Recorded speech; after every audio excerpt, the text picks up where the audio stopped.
Family planning కోసం ఇస్లాం ఏమంటుంది? తాత్కాలికంగా ఫ్యామిలీ ప్లానింగ్ చేసుకోవడంలో ఎలాంటి సందేహము లేదు, ఎలాంటి దోషము కూడా కాదు ఇది. ఎందుకంటే పెళ్ళి అయిపోయింది, భార్యాభర్తలు జాబ్ చేస్తున్నారు, అయితే వారు కొంతకాలం వరకు పిల్లలు వద్దు అనుకుంటున్నారు. వారు ఫ్యామిలీ ప్లానింగ్ చేసుకోవడంలో ఎలాంటి సందేహం లేదు, ఎందుకంటే తాత్కాలికంగా వారు ఫ్యామిలీ ప్లానింగ్ చేసుకోవాలనుకున్నారు. మరికొన్ని సందర్భాల్లో డెలివరీ అయింది, ఆ తర్వాత ఒక బాబు నుండి మరో బాబుకి లేదా ఒక సంతానం నుండి మరో సంతానానికి కొంత సమయం కావాలని కోరుకుంటున్నారు. ఆరోగ్య రీత్యా లేదా వారి యొక్క జాబ్ యొక్క అవసరాలు అలా ఉన్నాయి, లేదా వారికి ఇతర అవసరాలు ఉన్నాయి, కాబట్టి ఇక్కడ వారు కొద్దిగా సమయం ఇవ్వాలనుకున్నారు. ఫ్యామిలీ ప్లానింగ్ చేసుకోవచ్చు తాత్కాలికంగా, ఎలాంటి సందేహం లేదు. అలాగే ఒక జంటకు వివాహం అయిపోయింది, వారు చదువుకున్నారు, ఇంకా ఉన్నత చదువులు చదువుకోవాలనుకున్నారు, వారు కూడా తాత్కాలిక ఫ్యామిలీ ప్లానింగ్ వారు చేసుకోవచ్చు, ఎలాంటి సందేహము లేదు. ఫత్వా ఇస్లామియా 3/128 నుండి 130లో మీరు ఇప్పుడు నేను చెప్పినటువంటి విషయాన్ని చూడవచ్చు. మీరు తాత్కాలికంగా ఫ్యామిలీ ప్లానింగ్ చేసుకోవడంలో ఎలాంటి దోషం లేదు ఇస్లాంలో. అయితే ఇక్కడ ఫ్యామిలీ ప్లానింగ్లో 2 రకాలుగా ఉంటాయి. ఒకటి శాశ్వతంగా కంప్లీట్గా గర్భసంచిని తీసివేయడం, పిల్లలు పుట్టకుండా చేయడం. రెండో విషయం ఏంటంటే తాత్కాలికంగా మీకున్నటువంటి కొన్ని సమస్యలు, కొన్ని పనులు, కొన్ని అవసరాలకు గాను కొంతకాలం వరకు పిల్లలు పుట్టకుండా ఫ్యామిలీ ప్లానింగ్ చేసుకోవడం. అయితే తాత్కాలికంగా ఫ్యామిలీ ప్లానింగ్ చేసుకోవడానికి ఇస్లాం 100% మీకు ఇక్కడ అనుమతి ఇస్తుంది. అలా కాకుండా కంప్లీట్గా గర్భసంచిని తీసేయడం వల్ల ఈరోజు మెడికల్ సైన్స్ వెలుగులో మనం చూసినట్లయితే ఎవరికైతే గర్భసంచి తీసివేయడం జరుగుతుందో వారికి రకరకాల వ్యాధులు, తర్వాత వారి యొక్క ఆరోగ్యం క్షీణించి వారి ఆరోగ్యానికి చాలా పెద్ద ప్రమాదం ఉన్నటువంటి అనేక సందర్భాలు ఈరోజు మెడికల్ సైన్స్ ఈ విషయాన్ని తెలియజేస్తుంది. కాబట్టి ఇస్లాం చెప్పే విషయం ఏంటంటే తాత్కాలికంగా మీరు ఫ్యామిలీ ప్లానింగ్ చేసుకోవచ్చు, కానీ గర్భసంచి తీసేసి పూర్తిగా పిల్లలు పుట్టకుండా అలా చేసుకోవడము సమంజసమైనటువంటి విషయం కాదు, అది దోషంగా కూడా పరిగణించబడుతుంది. మజ్ము అల్ ఫతావా ఇబ్నే బాజ్ 9/434లో ఈ వివరణ మీరు చూడవచ్చు. ఇక్కడ మన ముస్లిం సమాజంలో 2 రకాల వ్యక్తులు మనకు కనిపిస్తారు. మొదటి రకం వారు ఎవరు అంటే ఉపాధిని ఇచ్చేవాడు అల్లాహ్ సుబ్హానహు వ తఆలా, కాబట్టి మనం ఈ విధంగా ఫ్యామిలీ ప్లానింగ్ చేసుకోవాల్సిన అవసరం ఏముంది, మనము ఎంతమంది పిల్లలు పుట్టినా ఏముంది అని భావించేవారు ఒక రకం వారైతే. రెండో రకం వారు ఎవరంటే మనకైతే పిల్లలు పుడుతున్నారు కానీ వారి యొక్క బాధ్యత, వారిని మనం మంచిగా చదివించాలి, కాబట్టి మనకు కొంతమంది పిల్లలు ఉంటే బాగుంటుంది అని ఈ విధంగా ఆలోచించేవారు మరికొందరు ఉంటారు. కాబట్టి ఇక్కడ ఇస్లాం చెప్పే విషయం ఏంటంటే మీరు తాత్కాలికంగా ఫ్యామిలీ ప్లానింగ్ అనేది చేసుకోవచ్చు, కానీ పర్మనెంట్గా గర్భసంచిని తొలగించుకోకూడదని ఇస్లాం ధర్మం తెలియజేస్తుంది. ఇక సంతాన విషయంలో ముస్లింలు భావించే విషయం ఏంటంటే సంతానానికి ఉపాధినిచ్చేవాడు, వారిని పోషించేవాడు అల్లాహ్ సుబ్హానహు వ తఆలా. ఏదో ఒక విధంగా వారిని పోషించేటటువంటి అలాంటి అవకాశాలను అల్లాహ్ సుబ్హానహు వ తఆలా తల్లిదండ్రులకి ప్రసాదిస్తాడు. కానీ ఇస్లాం ధర్మంలో సంతానము కలిగి ఉండడం గొప్ప అనుగ్రహం, దానితో పాటు వారికి మంచి శిక్షణ ఇవ్వడం, మంచి విద్యాబుద్ధులు నేర్పించడం, వారిని తీర్చిదిద్దడం కూడా పేరెంట్స్ పై ఉన్నటువంటి బాధ్యత అన్న విషయాన్ని ఎట్టి పరిస్థితుల్లో మర్చిపోకూడదు.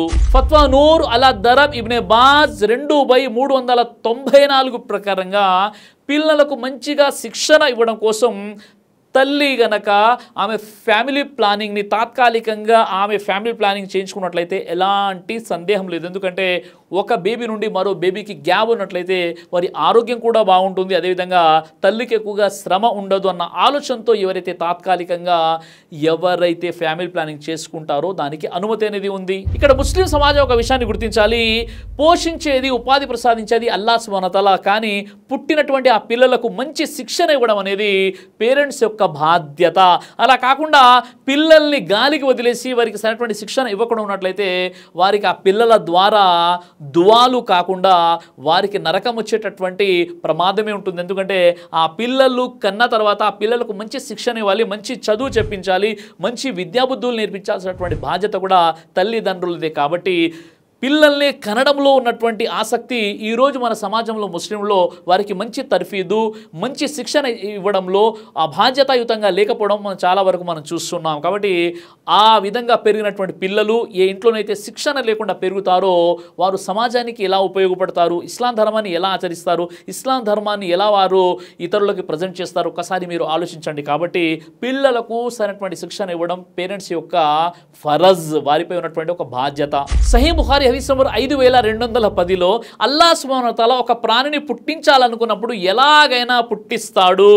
కాబట్టి ఈరోజు పిల్లలు పుట్టకుండా ఎన్ని ప్రయత్నాలు చేసుకున్నా ఒకవేళ అల్లాహ్ సుబ్హానహు వ తఆలా ఆ దంపతులకు సంతానాన్ని ప్రసాదించాలనుకున్నప్పుడు ఏ ప్రత్యామ్నాయ పద్ధతి కూడా ఆపలేదు. ఎందుకంటే అల్లాహ్ సుబ్హానహు వ తఆలా ఒక ప్రాణిని పుట్టించాలనుకున్నప్పుడు ఖచ్చితంగా ఆ ప్రాణిని పుట్టించి తీరుతాడు. అయితే ప్రవక్త ముహమ్మద్ సల్లల్లాహు అలైహి వసల్లం వారి కాలంలో సహబాలు సైతం అజ్ల్ అనేటటువంటి ఒక పద్ధతిని పాటించేవారు. అంటే వారికి పిల్లలు పుట్టకుండా ఉండడానికి, తాత్కాలికంగా తమ సంతానాన్ని ఆపుకోవడానికి వారు చేసే పనులు ఏంటంటే అజ్ల్ అనేటటువంటి పద్ధతి ఒకటి ఉండేది. సహబాలలో వారు కూడా స్వతహాగా పాటించారు.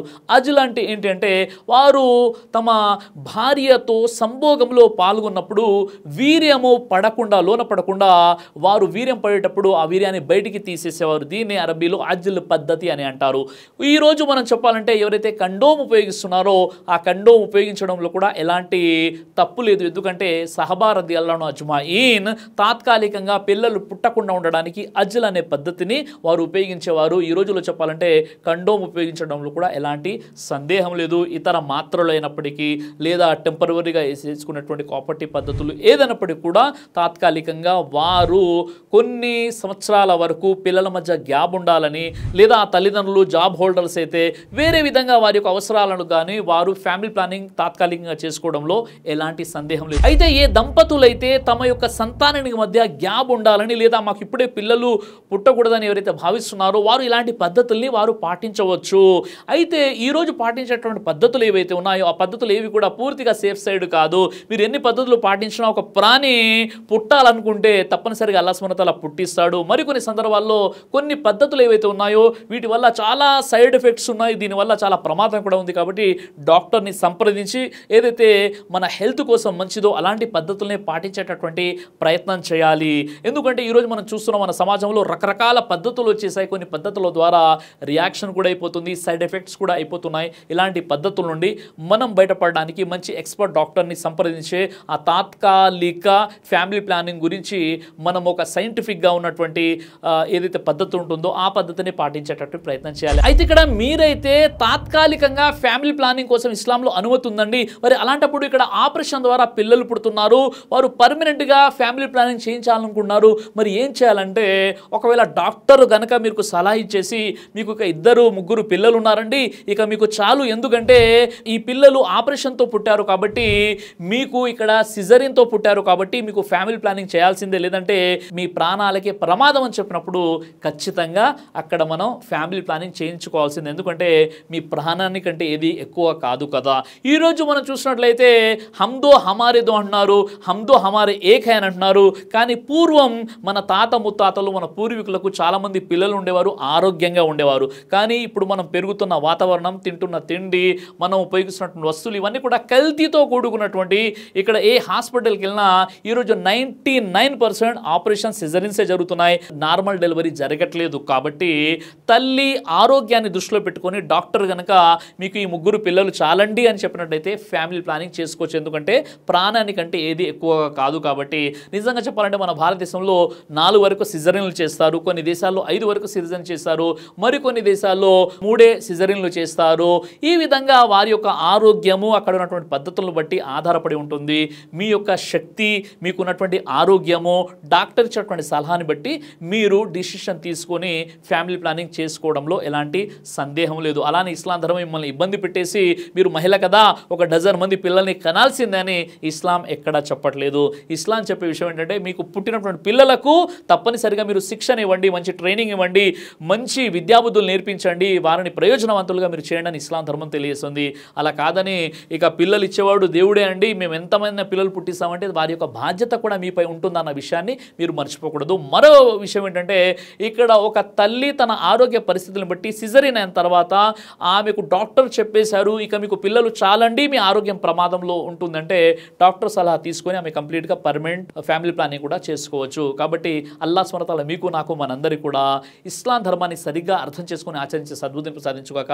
ఆమీన్ యా రబ్బుల్ ఆలమీన్. దైవ ప్రవక్త ముహమ్మద్ సల్లల్లాహు అలైహి వసల్లం వారు తెలియజేశారు, కడుపుకు సంబంధించినటువంటి అన్ని రకాల వ్యాధులకు అద్భుతమైనటువంటి ఔషధం తల్బీనా.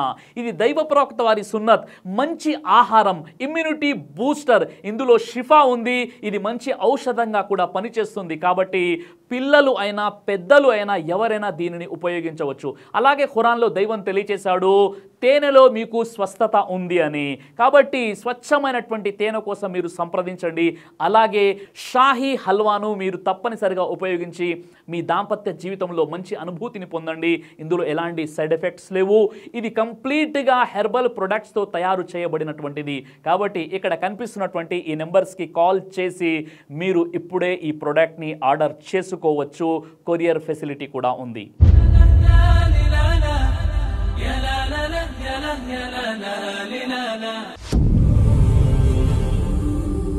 బ్రదర్ సిరాజ్ అని యూట్యూబ్ ఛానల్ని మీరు సబ్స్క్రైబ్ చేసినట్లయితే ఇన్షాల్లా దైవచిత్తం అయితే మీకు వీడియోస్ వస్తుంటాయి. అదేవిధంగా బ్రదర్ సిరాజ్ అనేటటువంటి ఫేస్బుక్ని కూడా లైక్ చేయడం వల్ల మీకు వీడియోస్ వస్తుంటాయి.